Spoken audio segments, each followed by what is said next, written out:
wabarakatuh. Perkenalkan, nama saya Putri Wulasari, NIM 2001010067, Prodi Manajemen, kelas 3A1. Dan di sini saya akan menjelaskan UAS Manajemen Bisnis, materi struktur organisasi. Dan saya akan menjelaskan apa pengertian struktur organisasi. Struktur organisasi sebagai suatu hierarki yang mendeskripsikan berbagai komponen yang menyusun perusahaan, di mana setiap individu atau sumber daya manusia pada lingkup perusahaan tersebut kemudian memiliki posisi dan fungsinya masing-masing. Sedangkan jenis-jenis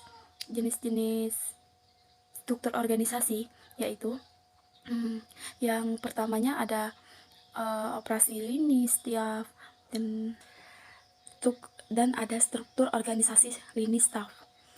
Jenis struktur organisasi lini staff adalah bergabungan secara beberapa kombinasi dan struktur organisasi lini dengan asas komando atau tetapi tugas pemimpin dibantu oleh beberapa staf.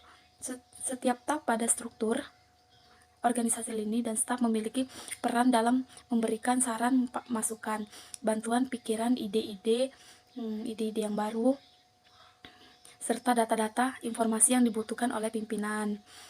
Sedangkan struktur organisasi matriks yaitu struktur organisasi metrik adalah sebuah struktur organisasi yang merupakan gabungan antara struktur organisasi fungsional dengan struktur organisasi divisional dengan tujuan saling melengkapi dan menutup kekurangan-kekurangan yang terdapat pada struktur organisasi tersebut. Tiga yaitu struktur organisasi komite atau proyek. Jenis struktur ini terakhir yang lazim digunakan oleh perusahaan adalah struktur organisasi komite. Dalam struktur organisasi ini, setiap tugas kepemimpinan dan tugas-tugas khusus lainnya harus dilaksanakan dan ditanggungjawabkan secara kolektif dan sekelompok pejabat yang berupa dewan atau komite. Organisasi dalam komite biasa terdiri dari pimpinan komite, eksekutif komite, yang merupakan pimpinan dengan kewenangan lini dan staf, komite yang merupakan karyawan dan kewenangan staf. Terus di sini ada dengan menempatkan seorang ke dalam sebuah posisi dalam staf struktur sesuai dengan kemampuannya juga menjadi patokan HRD dalam menentukan jumlah gaji karyawan yang bersangkutan. Misalnya saja, jika A dalam pemasaran tetapi tidak dalam penjualan, sedangkan B itu sebaliknya pandai dalam penjualan tetapi tidak dengan pemasaran. Kerjasama adalah orang yang paling efisien untuk mencapai tujuan tunggal, ketahuan berguna dalam sistem organisasi. Oleh sebab itu, sangat penting bagi seseorang yang ada dalam sebuah organisasi memiliki pengetahuan seputar struktur, proses, hasil organisasi pelajaran hal melalui buku organisasi kawasannya sendiri.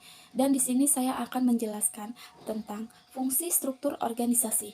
Fungsi struktur organisasi adalah yang berisi komponen-komponen di mana berdiri dalam penyusunan perusahaan, kemudian mampu saling berkoordinasi struktur organisasi yang baik sendiri, kemudian akan menunjukkan adatnya, spesialisasi pada masing-masing fungsi pekerjaan maupun penyelempangan melalui sebuah laporan. Struktur organisasi adalah sistem yang digunakan untuk mendefinisi hierarki dalam sebuah organisasi dengan menetapkan cara sebuah organisasi dapat beroperasi dan membantu organisasi tersebut dalam mencapai tujuan yang telah ditetapkan di masa depan. Untuk lebih memahami fungsi dari sebuah struktur organisasi, dapat dilihat contohnya pada buku struktur organisasi, misi GRE, yang bisa kamu dapatkan di Gramedia. Memberikan kejelasan dan tanggung jawab, ya itu yang pertama itu masing-masing anggota dalam hierarki struktur adalah organisasi perusahaan menarik bertanggung jawab pada atasnya langsung yang telah memberikan wewenang tersendiri. Inilah pentingnya memiliki struktur organisasi perusahaan, yaitu memberikan kejelasan dan pelaksanaan atau pengimplementasian pengadaptasian terhadap kewenangan yang perlu dipertanggungjawabkan oleh masing-masing anggota dalam struktur organisasi. Nah, di sini saya akan menjelaskan kedudukan dan koordinasi masing-masing penyusunan perusahaan. Yang pertama ada seorang karyawan yang namanya tercantum dalam hierarki struktur organisasi sebuah perusahaan sebenarnya dapat lebih mempermudah dalam mengkoordinasikan kedudukan dan hubungan dengan fungsi pekerjaan yang telah dipercaya kepadanya.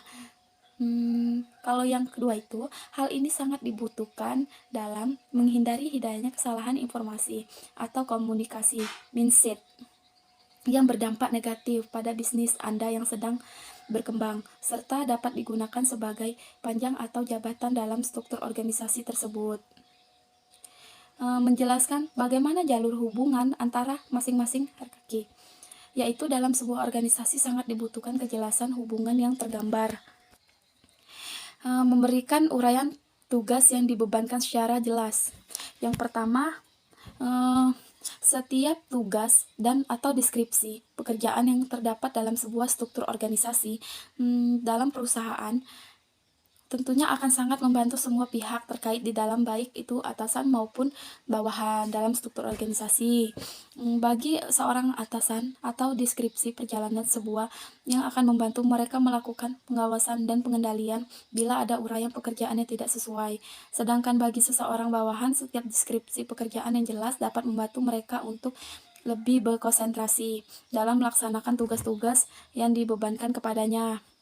Jenis-jenis struktur organisasi pada perusahaan itu yang tadi. Yang pertama ya ada di antaranya manajemen keuangan, manajemen pemasaran, daya sumber bisnis produksi. Inilah struktur organisasi itu contohnya. Struktur organisasi divisional structure organization. Nah, struktur organisasi divisional adalah jenis struktur organisasi yang melakukan pengelompokan dan berdasarkan pada kesamaan produk, jenis, jasa, servis, layanan, pasar, dan geografi. Jenis organisasi lazimnya diterapkan pada sebuah perusahaan berskala menengah hingga perusahaan besar karena operasional dikeluarkan akan lebih tinggi dibandingkan dengan struktur organisasi fungsional. Sedangkan dengan menerapkan struktur organisasi divisional, berarti perusahaan Anda lebih memilih kemudahan pengelolaan karena maca divisi-divisi penuh dalam perusahaan manajemen bagian yang lebih kecil. Struktur organisasi lini. Jenis struktur organisasi yang akan bahas adalah struktur organisasi lini. Dalam struktur organisasi, hubungan antara atasan dan bawahan terjadi secara langsung atau vertikal. Nah, itulah sebabnya jenis struktur organisasi ini juga lebih dikenal dengan struktur organisasi militer. Kelebihan menggunakan struktur organisasi ini adalah kesatuan kepemimpinan pada satu orang, sedangkan kelemahannya adalah adanya ketergantungan pada orang struktur hierarki jenis organisasi. 7 saran struktur organisasi. 7 saran. Yang pertama ada rancang struktur. Dan saya akan menjelaskan apa itu rancang struktur organisasi dengan visi dan misinya. Sebelum membuat susunan organisasi perusahaan yang baku, maka pastikan dulu bahwa visi dan misi, tujuan atau saran organisasi telah dibuat dengan jelas, tak jarang beberapa pihak, terutama perusahaan. Oleh karena itu, hindarilah membuat bagan organisasi tanpa memiliki simpulan tujuan organisasi. Dan rancang struktur organisasi setelah merumuskan bisnis.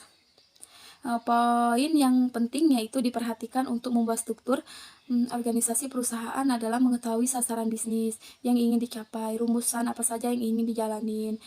Hal ini akan membantu dalam mengenali bisnis, proses aktivitas apa saja yang dibutuhkan untuk menghasilkan produk dari organisasi perusahaan. Dengan demikian akan lebih mudah mengembangkan struktur dengan kejelasan. Pertimbangan bakat serta talenta pekerja.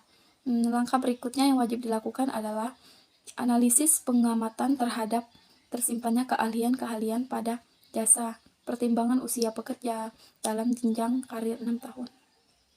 Dan di sini saya akan menjelaskan posisi jabatan yang tidak sesuai dengan kompetensi karyawan, yaitu bukan bukan jika ia perusahaan tidak akan mengambil posisi terbaik buat setiap pekerjaan. Seringkali talenta, background, pendidikan, dan kemampuan yang dibutuhkan oleh setiap pekerja. Pada pekerja kita operasional, perusahaan adalah berjalan sekian waktu. Mungkin Anda perlu melakukan evaluasi dengan terkait pada suatu pekerjaan, yaitu buat struktur organisasi perusahaan yang ramping. Namun efisien itulah struktur organisasi yang disampaikan. Yang disampaikan adalah perubahan struktur organisasi. Sebaliknya memang memperhatikan prinsip kemampuan dan menghindari berekorasi dan mempercepat operasional. Baiklah, ini saja yang bisa saya presentasikan. Maaf jika dari kata-kata saya ada salah, dan saya akhiri, wabillahi taufik walhidayah. Wassalamualaikum warahmatullahi wabarakatuh. Terima kasih, Bu.